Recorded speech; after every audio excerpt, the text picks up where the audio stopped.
Hello everyone, আজ আবার চলে এলাম তোমাদের সামনে একটা ভিডিও নিয়ে।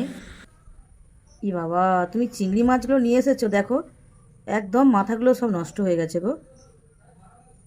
তো বন্ধুরা, আমরা চিংড়ি মাছ বাজার থেকে নিয়ে আসলে এরকম দেখি প্রায় সময় চিংড়ি মাছের মাথাগুলো এভাবে নষ্ট হয়ে যায়, তো আমরা সেগুলোকে ফেলে দিই। তো চলো, আমি ওগুলোকে না ফেলে আজ কী বানাবো তোমাদের দেখাবো। প্রথমে আমি মাছটাকে ভালো করে ধুয়ে নেব।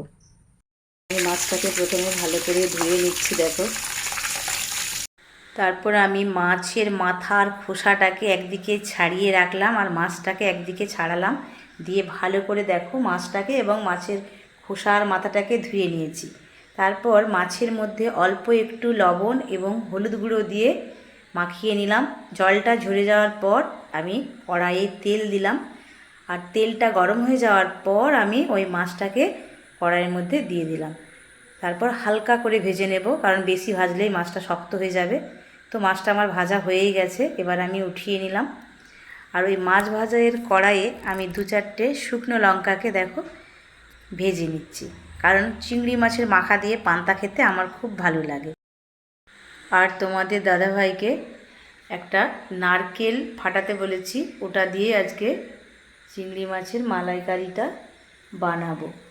এমনিতেই মাছটা খুব একটা ভালো না, যা নারকেলটাও তো খারাপ, আজ কপালটাই খারাপ।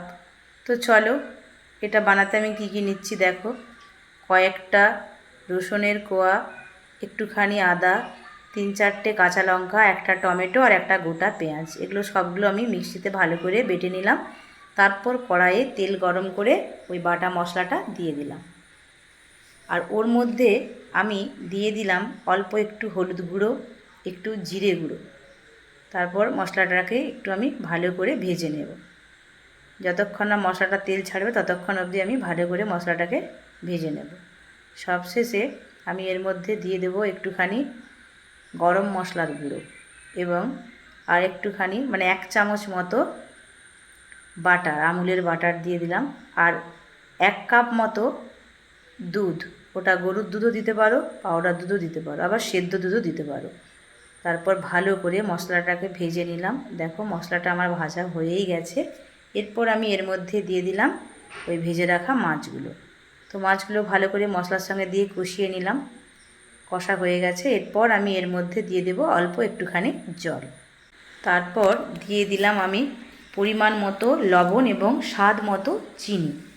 তো এইভাবে আমি মালাই ছাড়া বানিয়ে ফেললাম চিংড়ি মাছের মালাইকারি।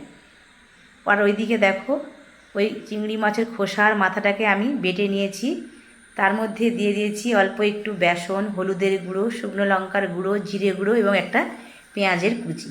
তারপর কড়াইয়ে তেল গরম করে আমি বড়াগুলো লাল লাল করে এভাবে ভেজে নিলাম। এরপর চলো তোমাদের দাদাভাইয়ের কাছে যাওয়া যাক। এই বড়াটা টেস্ট করে তো, কিসের বড়া? তো খেয়েই দেখো। ভালোই লাগছে। ভালো লাগছে। আর এটা একবার টেস্ট করে দেখো।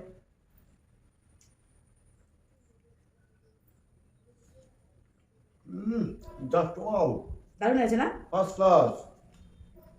নিয়ে এসেছে তো পচা চিংড়ি আর পচা মালাই, দেখো কীভাবে বানালাম।